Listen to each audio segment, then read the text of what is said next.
Welcome to the Pelican Brief with your host, David Tapman.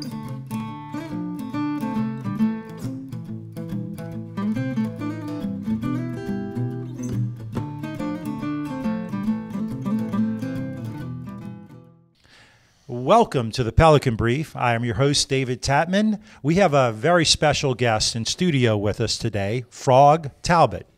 He's running for House District 64, I believe. Is that correct? Yes, sir. That's correct. Yeah, and so thank you so much for being here today, and welcome to the Pelican Brief. Thank you for the opportunity. Every time we're able to get our message out, it's a positive. So I love being here to talk to y'all. Well, good, and we appreciate you taking time out of your busy day, and we know you're campaigning. We also appreciate you offering yourself for public service. It's as somebody who served for 12 years in an elected position, I can tell you, it's people don't always appreciate you, but you feel good about the work that you do when you help people. So, that's a big part of it. So our audience probably doesn't know you very well. Why don't you take this opportunity to introduce yourself? Well, my name is Garry Talbert. I got the nickname Frog. I remember, it was probably about a little over 8 years ago. I'm sitting in a consultant's office, and he's got this sign that says Garry Frog Talbert.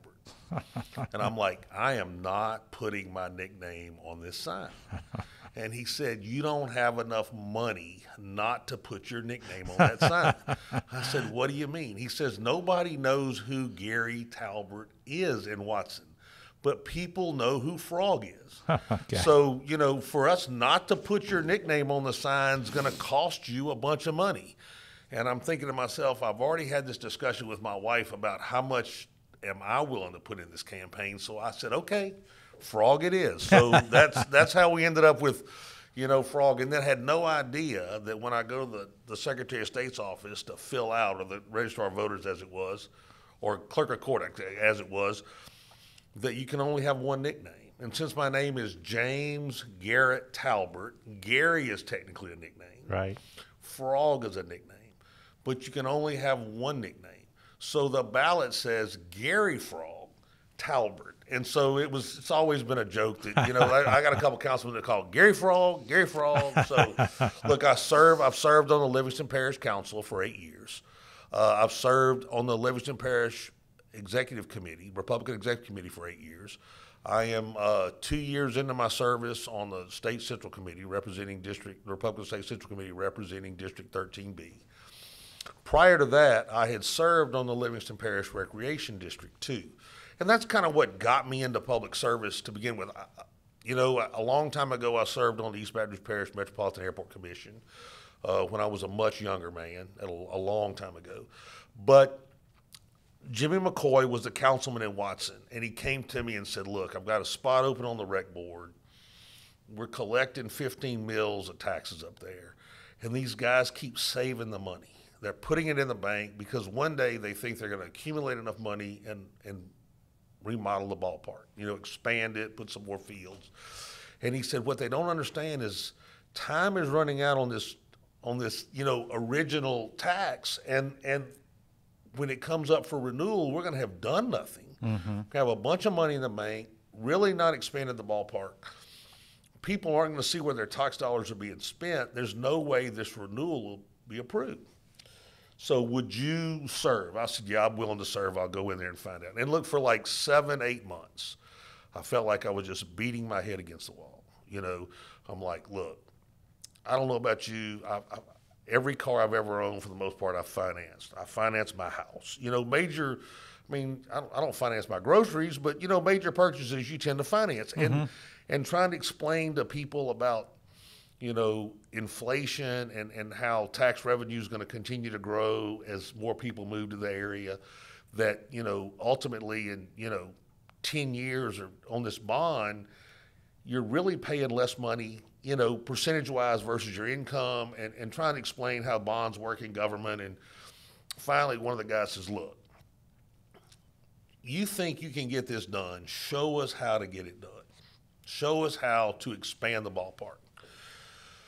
30 days later, I showed up at the meeting with the parish bond guy, Jim Ryan, showed up with an engineer with a rendering of the ballpark. We had projected revenues, from from the tax over the life of the as it presented based on current numbers. So we looked at, if we bond this much money, this is what we're going to have to pay it back with. And we've got we've got X left for the operation of the ballpark, and they like, oh, okay, good, we'll move forward. But that was my first, really venture into government and trying to do something for the community. And look, now there's the Live Oak Ballpark's got 8, 10, 12 fields out there. Right. Turf, so it's an economic driver for the community. We have tournaments every weekend out there.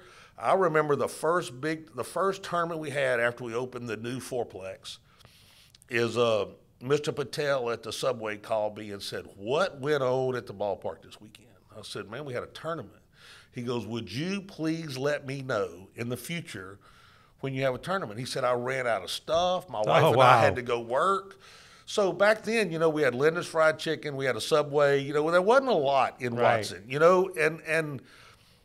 so when people would need a break and go into town, in between games, it overwhelmed the restaurants that were there.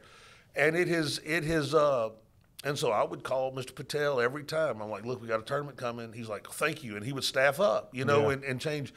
But that just showed me how, little things like that can really benefit a community. And now, from the time I moved to Watson to what's happened now is just amazing. And the growth out there, and the businesses that have come, and shoot, you don't have to go to Baton Rouge to eat anymore. You don't have to ride to Denham or Central. You can actually eat in Watson. It's really nice. And so, all that is how I got into government. After seeing the process and seeing how complicated it was at times, and the roadblocks that were thrown up on different occasions, I felt that there was a need for just kind of simplifying the way government operates and representing your district in such a manner that, moved it forward and created economic opportunity for people within the district and people that wanted to come into the district. And so that's kind of how I got into public service to begin with. So what made you want to run for the Louisiana House of Representatives? Okay, so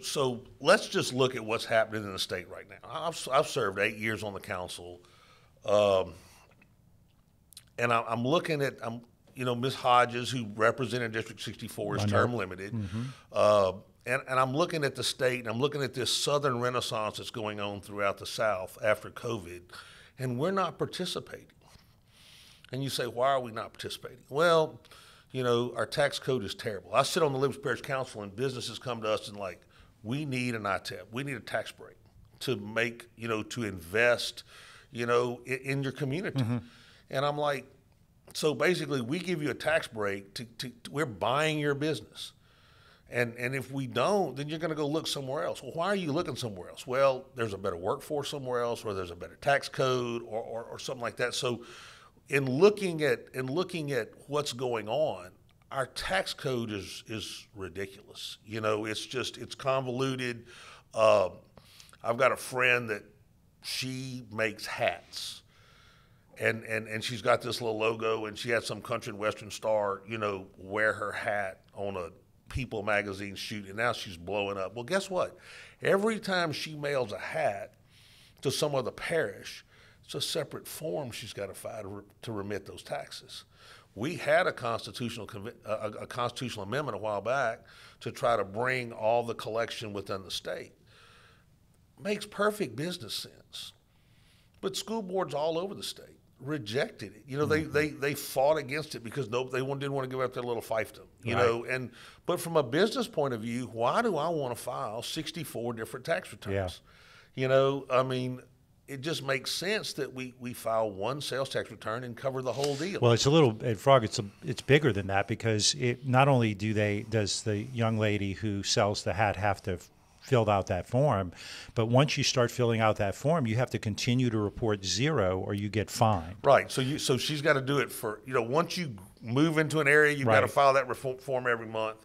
And I also wanted to tell you, I was president of the school board when that came up, and we did not fight it because we really feel like well, our sheriff collects the taxes, Right. so we're a little It's different. a little bit different. In Livingston Parish, the school board's a sales tax collector. And so it's really one of those things where, but you're right. I mean, people fight with what they don't know. I think their biggest fear is that whether state government will get the money back out the way that they're supposed to. But I have a good friend, and he sometimes listens, and his wife. They own a wholesale distributor, and they sell into.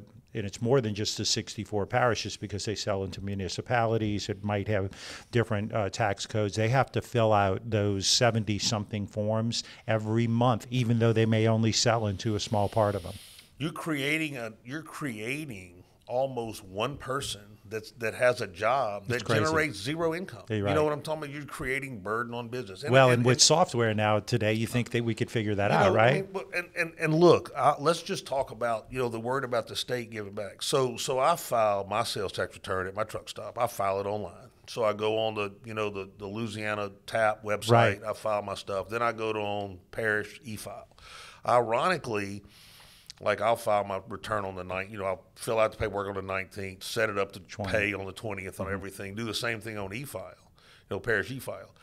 The state's going to draft my money like the next day, but the parish typically doesn't sweep every day. You know what I'm talking about? They've got to go request the money from parish e-file. So consequently, I mean, you might file on the 20th in the parish, and it might not sweep for 3 or 4 or 5 days later. It's just the state's going to get you your money. But I mean, I understand, kind of why, but that is a basic, tenet of conservatism and less government is to create a situation where you deal with one group. Yep. It's going to help collections for these parishes.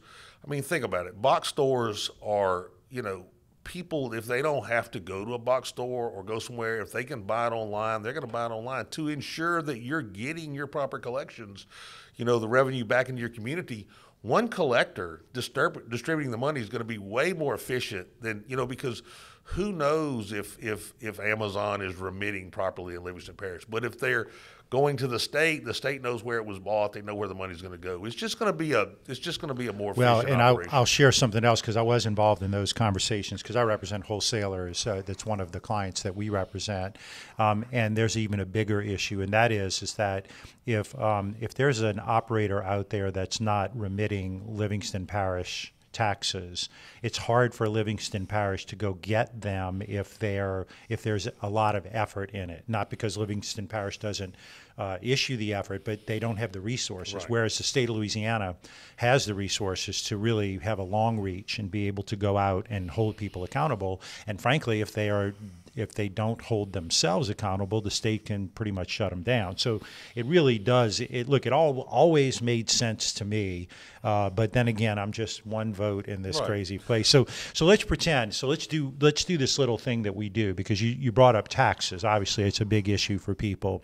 Let's pretend that last night you were elected to the state representative and you start work. What are the 2 or 3 things that you feel like as a state representative you're going to go out and lead on or be a significant part of? Okay, so let's just talk about the 3 big issues. We talk about out-migration and all the other things. So tort reform, tax reform, and education reform. Think about it. K through 3, we teach them to read. 4 through 12, we teach them to learn. They read to learn. Right.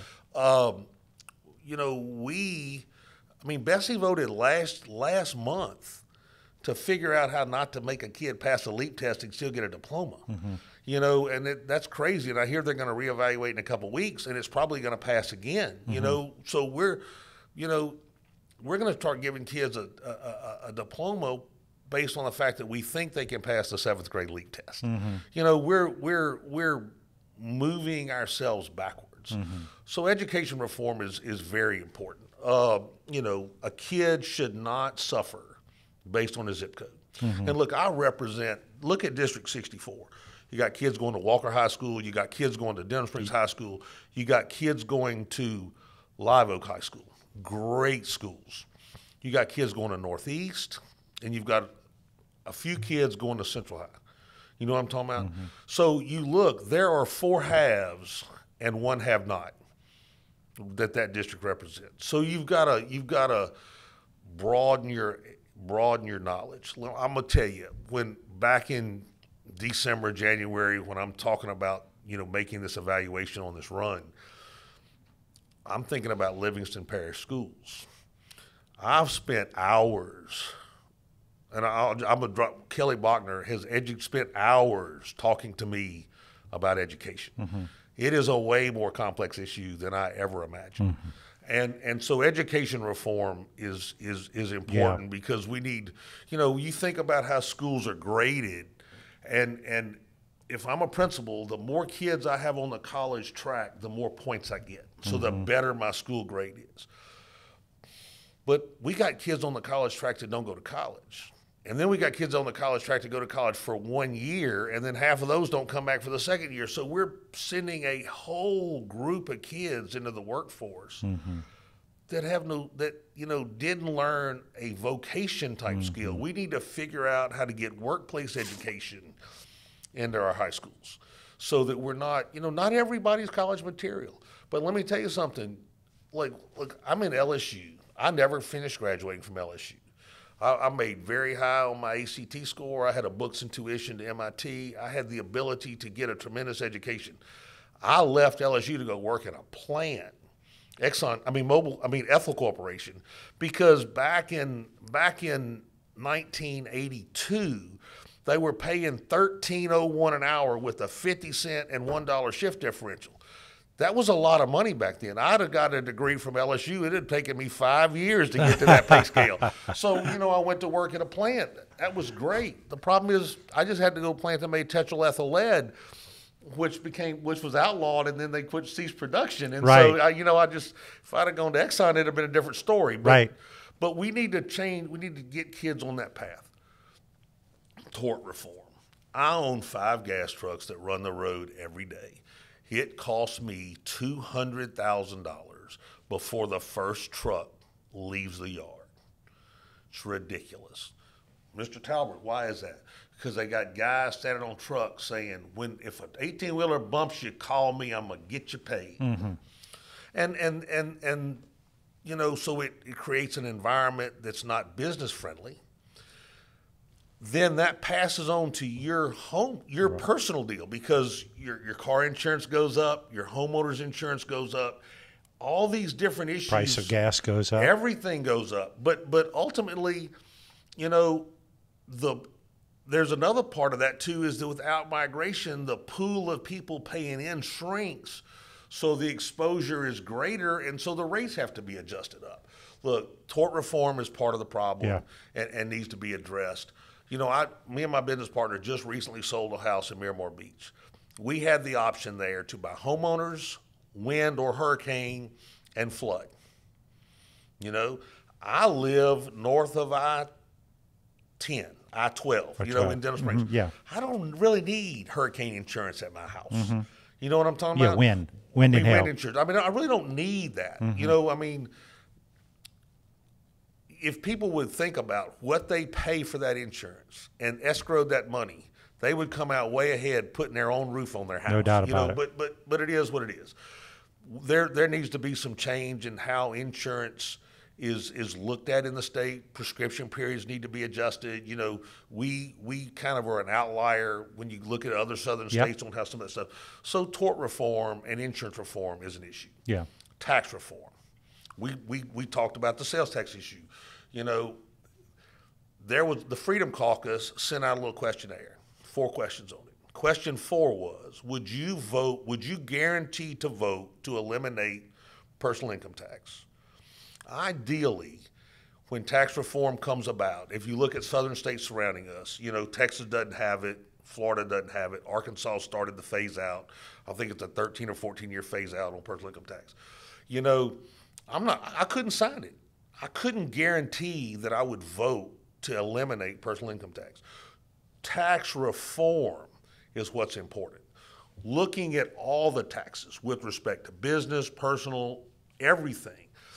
Let's look at tax reform and put a whole package together.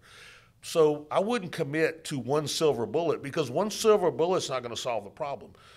Go back to Stelling. go back to the elimination. I was here. Yeah. Go back to the elimination of the taxes associated with that. Almost bankrupt this state. So you can't just say, I'm going to vote to eliminate personal income tax, because there are so many other things associated with it that have to be considered. So consequently, that's got to happen. Well, then you start looking at statutory and constitutional expenditures. Think about it. There's an item on there. There are items that come up to be amended to the Constitution, because guess what? The governor cannot veto an item put forth as a constitutional amendment. So sometimes, to get around a governor veto, we put it on the ballot as a constitutional amendment. Our Constitution is a conglomeration of laws, not a Bill of Rights with a structured government. We need to amend our Constitution or start over, scrap it. There's tons of ways. The Pelican Institute has done a tremendous study on that. I think they actually have a proposal that is really kind of an amendment to the Constitution that basically takes all the laws that are within the Constitution and puts them in a pile over here and says, these are still the laws, but they're not protected anymore. And then comes out with an outline of government, a Bill of Rights, a structured government. And then you can go, what was a mandated expenditure in 1973? It didn't necessarily need to have priority in 2023. Right.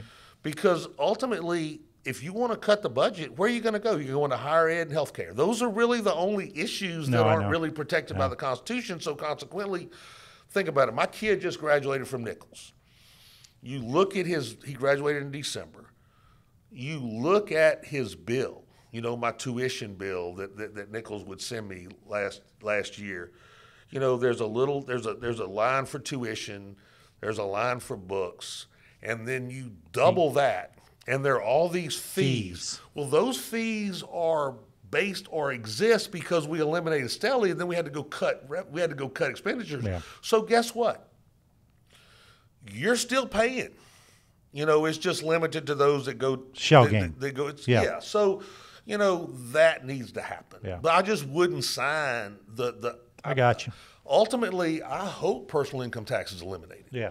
But I'm not going to tell you that that's the end all for me.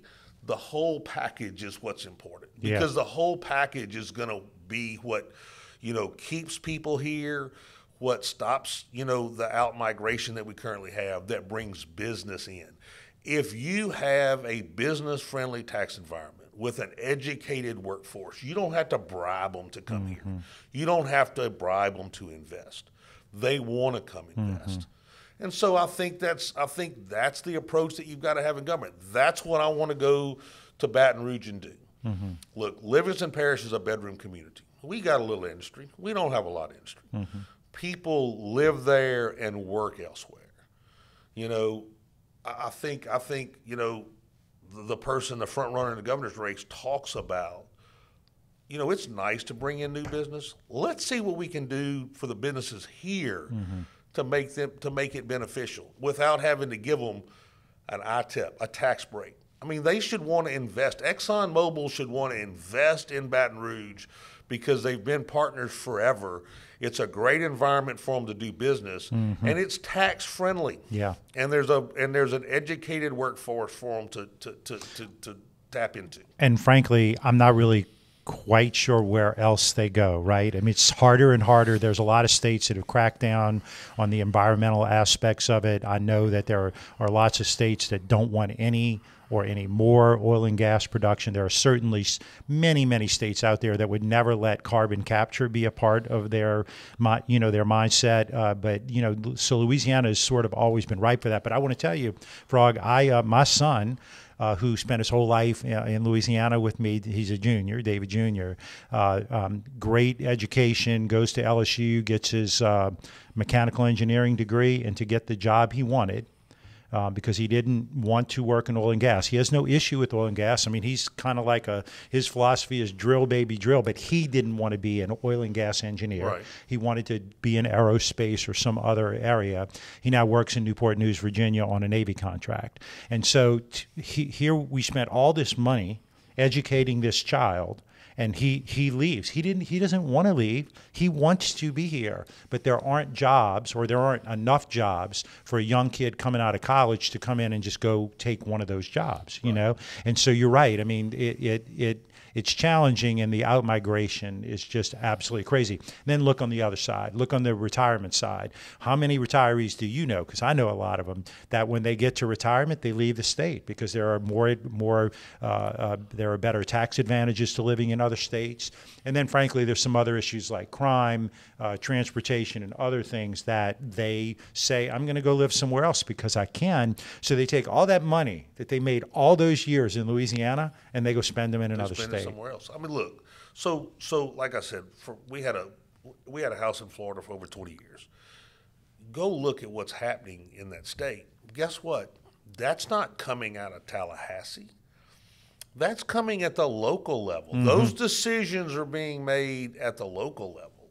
You know, those decisions are being made what's best for our community, and it's happening. You know, it's not controlled by the governor's office.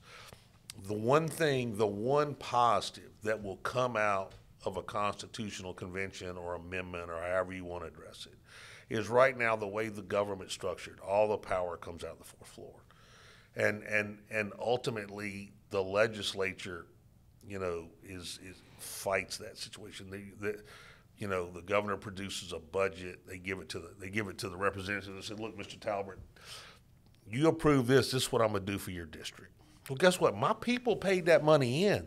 They should get it anyway. You don't need to bribe me with their money. Mm-hmm. And then I go back after it's all done. I said, look what I did for you. I got you this roundabout. It was your money that got them the roundabout. Mm-hmm. You know, government is the way it's structured right now is crazy. Mm-hmm. You know, and so it's just kind of top heavy the way the Constitution allows for the state to operate. And hopefully, you know, we're going to have a Republican governor, a conservative Republican governor. We're going to have a conservative supermajority in the House. We're going to have a conservative supermajority in the Senate. There have been businessmen that have spent a lot of money and spent a lot of years to ensure that this happens. And I've heard people say, well, if we do a constitutional convention, we need to have different people.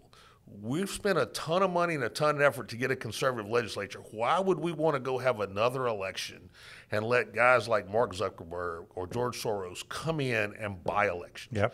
They have the ability to do that. Or they are doing it. And if they know that the Constitution of the state of Louisiana is up for sale, they will spend a ton. Yeah. So if we're going to do it, let's do it with the conservatives that we're putting in office now. That's, right. I mean, because there's been that question. Yeah. You know, yeah. And look, I've answered tons of questionnaires during this election. Oh, I know. You know, and look, I've really, you know, my lobby questionnaire, I answered some questions that I knew would get me dinged, you know, on points. They asked about the expansion of Medicare, or expansion of Medicaid. Excuse me. I'm like, as long as it's 90-10, who cares? Mm-hmm.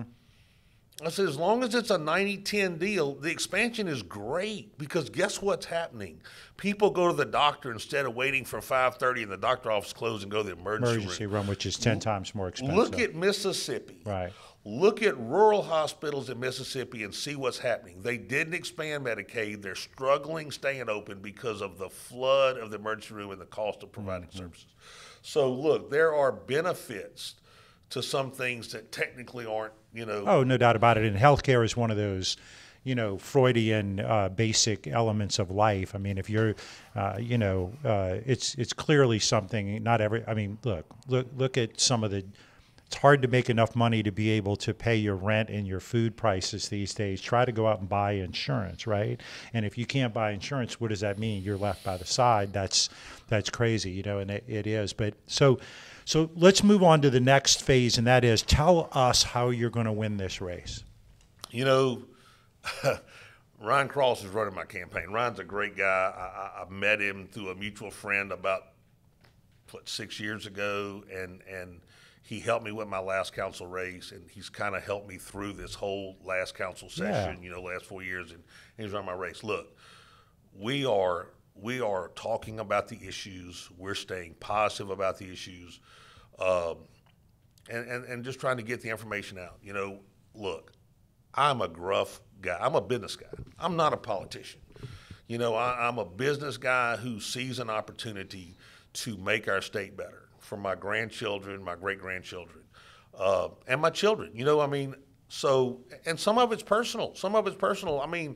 Heck, I cannot sustain my business model as it exists now if insurance continues to go up at the rate it's going up. I'm already running additional costs because of the national administration's attack on energy. Diesel fuel is at probably close to an all-time high. Look, it's getting to the point now I feel like I need to put an armed guard in my fuel truck because when they roll out of the refinery, it's amazing how valuable they are right now.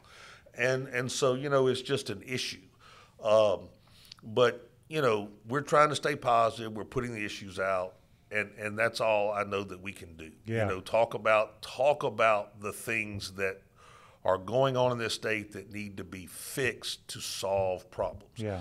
We have a great state. We have tons of resources. We've got great people. Think about it. We've got the Mississippi River.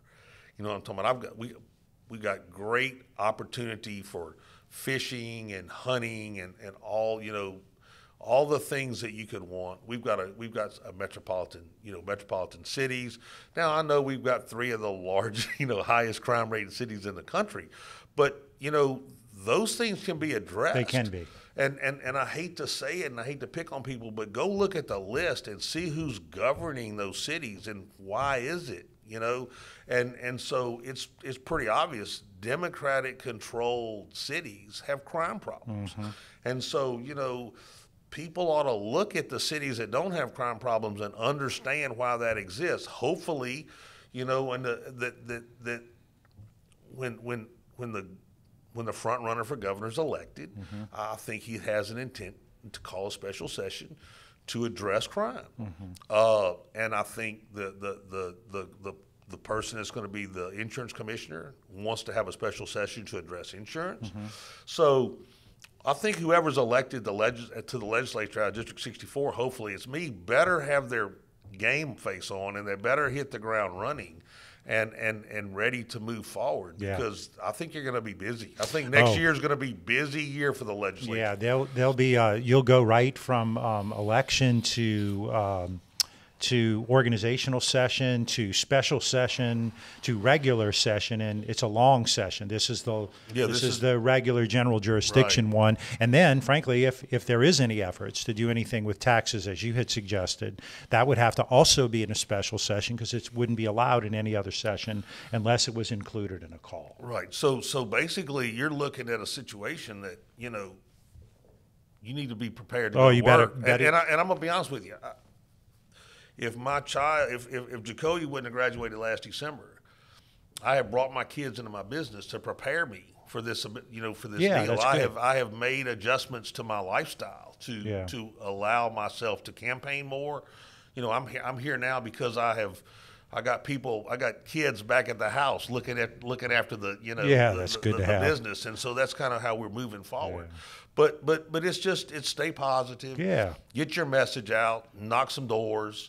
Visit people. Take every opportunity that affords you to get your message. So when you asked, I'm like, heck yeah. I mean, you know what I'm saying? I'm coming. Yeah. Well, I appreciate that. I wanted to tell you, I am a Nicholls State graduate, and my wife is a Nicholls State graduate, and my middle daughter is a Nicholls State graduate. So Jacoby played football at Live Oak and was recruited. And I'll be honest, he was recruited pretty heavily at Southern Miss, and he really struggled with ACT.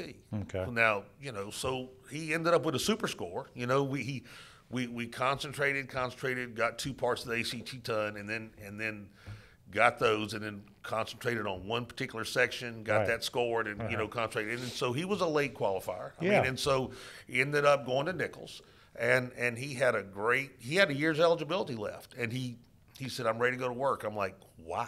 Yeah. I mean, look, I'm paying you got a car, you got an apartment, you got spending money.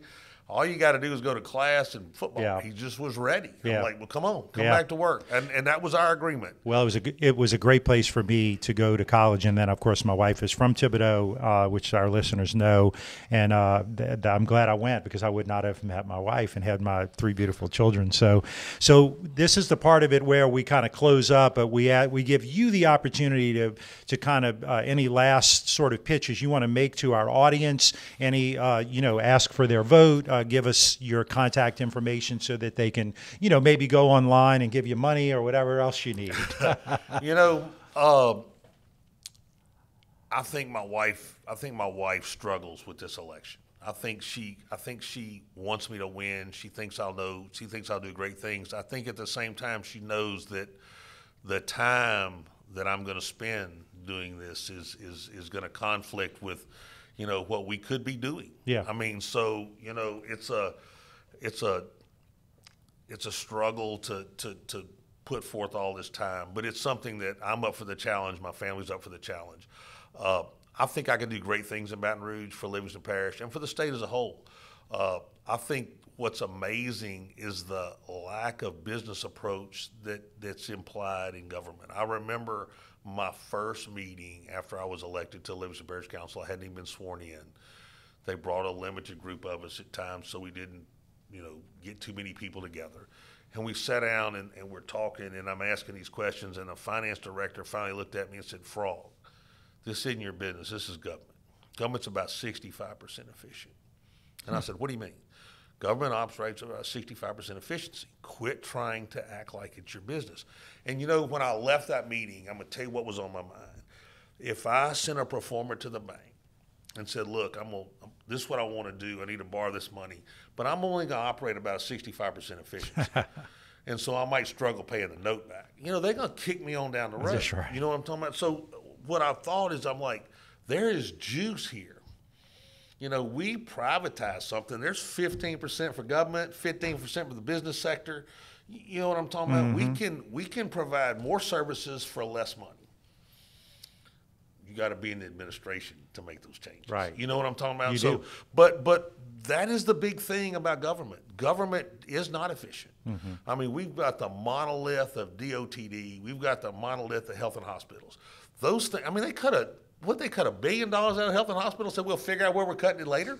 Because there's so much money to waste, they can just cut money and it's going to be okay. I don't remember what the number was. It was some strong number that happened. Yeah, but I remember the $100 million cut. It was $100 million. Yeah. Okay, so they're going to cut $100 million out of the budget, and it's like, oh, we'll figure it out. Well, if you can cut $100 million out of the Department of Health's budget, and we're going to still make the Department of Health function, there's a lot of waste in there. And I think that's the biggest problem, is we don't bring a business approach to government. Sure. And that's why I'm here. I think that there's an opportunity. I listen to, so Rick Edmonds is running for a Senate district. I know right Rick next very to well, mine. yeah. And so we go to all these forums together. And I love Rick, because Rick says, "We've been playing defense for 8 years, and I can't wait to get on offense." And I think there's a golden opportunity for us to really address some issues that exist. Look at Mississippi. Mississippi has elected a Republican governor for the 3 consecutive Republican governors in a row to serve out their terms. And guess what? Those policies that they have instituted have working, because people in Louisiana can say, at least we're not Mississippi, because what? Mississippi kicking our butt right now. Yeah, in that's right. some areas. So vote Garry Talbert. I'm number 61 on the ballot. I'm 61 years old. There's got to be some omen in that deal. This district represents mainly the Watson area. There's some North Denham. There's some areas of Walker in the northwest corner of Walker that's addressed. And then the Pride, Cheneyville, Right. Baywood area of East Baton Rouge. There's 2 boxes over there. And so, I will be able to hit the ground running. I've got legislative experience at the council solving problems. That's what we did. And I'm looking forward to going to the legislature and solving those problems that exist within the state. And I think the issues we talked about are what's most important to move Louisiana forward. Look, my cell number is 225-933-6456, GaryTalbert.org. Check me out. I'm on Facebook is Garry Frog Talbert. Okay, and what we'll do is we'll put all that up on the screen for those who watch, and for those who don't, we'll put it in the show notes of the show. So I appreciate you again offering yourself for public service, continued public service, because you were at local government, and I appreciate it because it is service, and that's the key thing that I think a lot of people don't think about. But I also appreciate you scooting over from Livingston Parish to East Baton Rouge to come downtown to our studio to do the show. So thanks again for being a guest. Thank you very much. Yeah, appreciate you. Have a great day. So that is our show. I am David Tapman. This is the Pelican Brief. You can follow us on all of the major podcasting platforms. We are on Apple, Spotify, Amazon. You can also follow us on social media. Our handle on all social media platforms is at Pelican Brief 225. You can watch us on YouTube at The Pelican Brief 225, or you can email us at thepelicanbrief225@gmail.com. And until next time, we are the Pelican Brief.